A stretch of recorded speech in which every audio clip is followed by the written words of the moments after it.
Sometimes we have to ask ourselves, what's using my life? Heard a guy give a lecture one time that says, we are today what we were when. And he was talking about the fact that we, to a great extent, behave, think, react because of some previous experience that we've had. One of the things that we know about life is that it is always changing. Sometimes you're up, sometimes you're down. Sometimes things go real well, and sometimes they don't. Sometimes you're happy, and sometimes you're sad. Now that's that thing called life.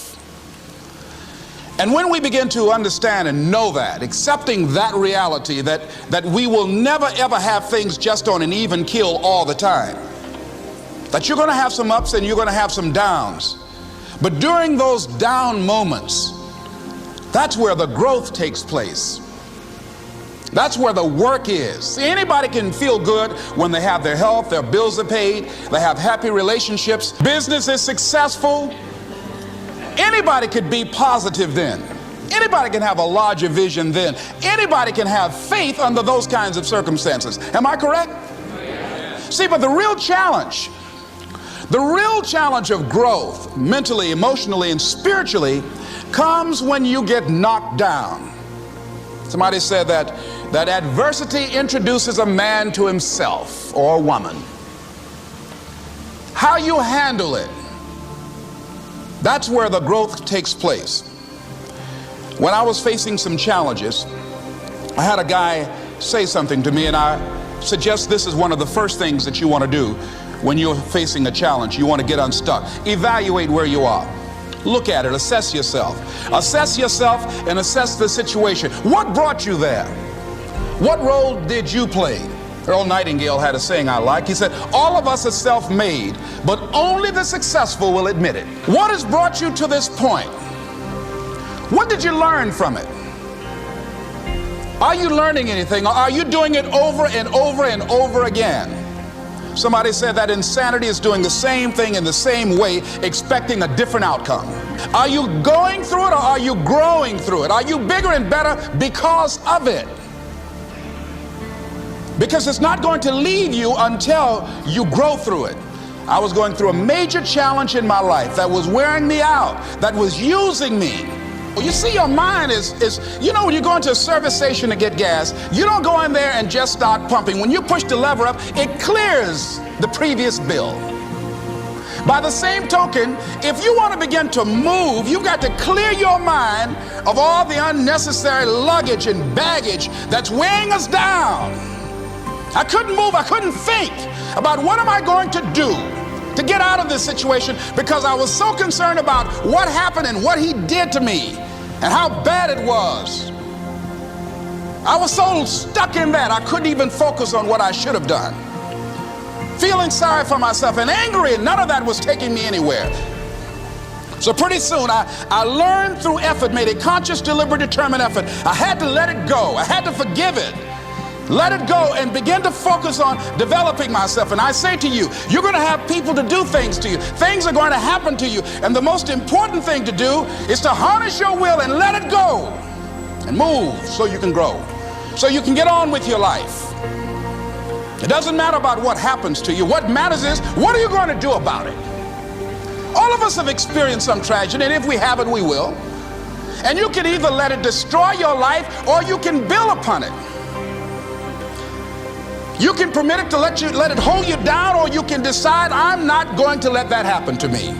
I'm bigger than this. Make a declaration to yourself. Declare all out war that you're going to get out of this rut. I don't care how good you are. I don't care how talented you are. I don't care how much you work on yourself. There are some times when things aren't going to go right. They just are not going to go right. There are times when anything that can happen will happen. Murphy's Law will be knocking at your door.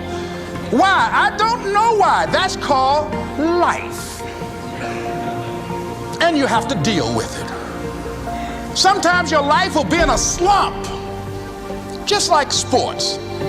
Some of the best shooters can't hit baskets different times in games. They get in a slump. Do they sit on the sideline and say, I just didn't hit a basket today? No, they continue to execute. I suggest to you that if you are facing a challenge, don't stop. Stay busy. Work your plan.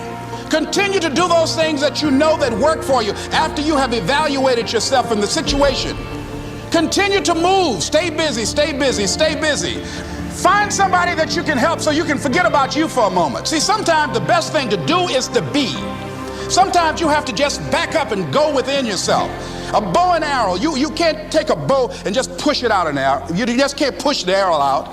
You have to pull it back and then release it.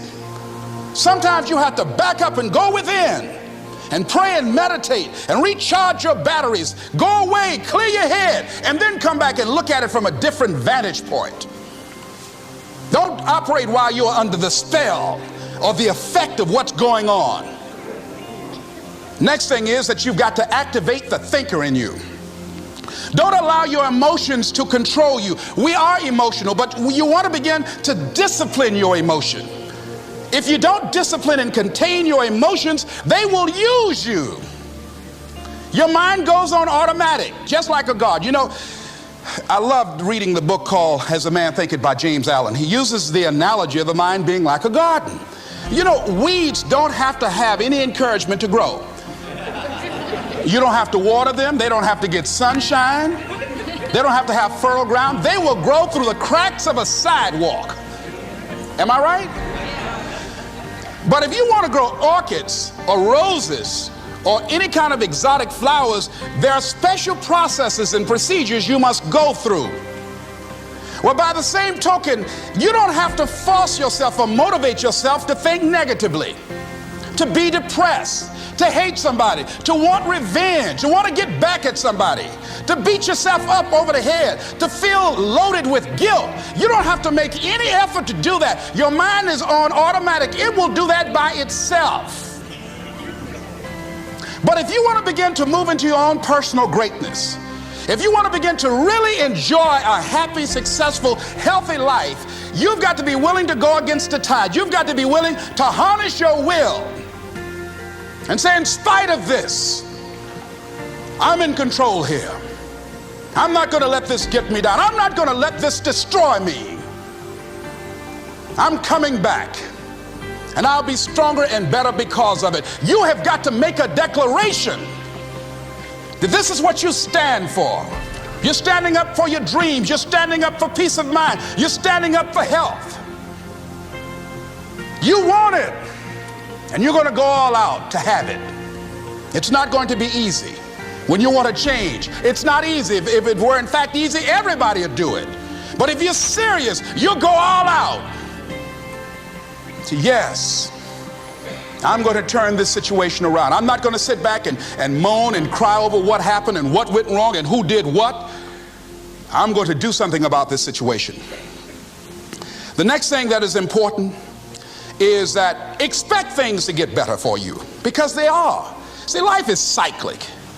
You're not, whatever experience you're having right now, it has not come to stay. It has come to pass. Not to stay, just to pass. It's just going through. The biggest challenge is to know what's happening. This is a part of this thing we call life. This too shall pass. And maintaining perspective, putting it in perspective. The other thing is, take full responsibility for your life. Accept where you are and the responsibility that you're going to take yourself where you want to go. Someone said we have two primary choices in life.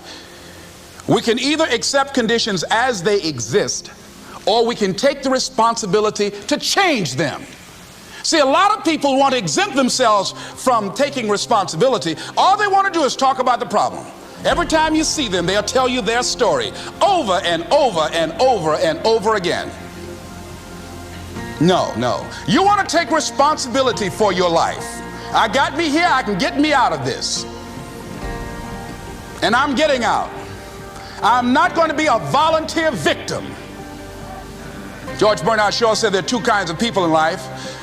You know, he said those that make things happen, those that watch things happen, and those that don't know what happened. And he said the people that get along in this life look around for the circumstances that they want, and if they can't find them, they make them. They create them. So part of beginning to get unstuck, you've got to decide that the behavior pattern that you have adopted doesn't work for you. You've got to change your strategies, and changing your strategy means reinventing your life, recreating you, and you have the power to do that. You can decide that you're going to change, that you're not going to be a wimp. You can decide that you're going to stand up to life. You can decide that I'm going to live each day as if it were my last. You have the power to make that decision. You can decide I'm going to work on myself and develop myself. I'm going to empower me. And all of these things that are happening to me right now, they're just temporary inconveniences. They're not stronger than I am. I'm in charge here.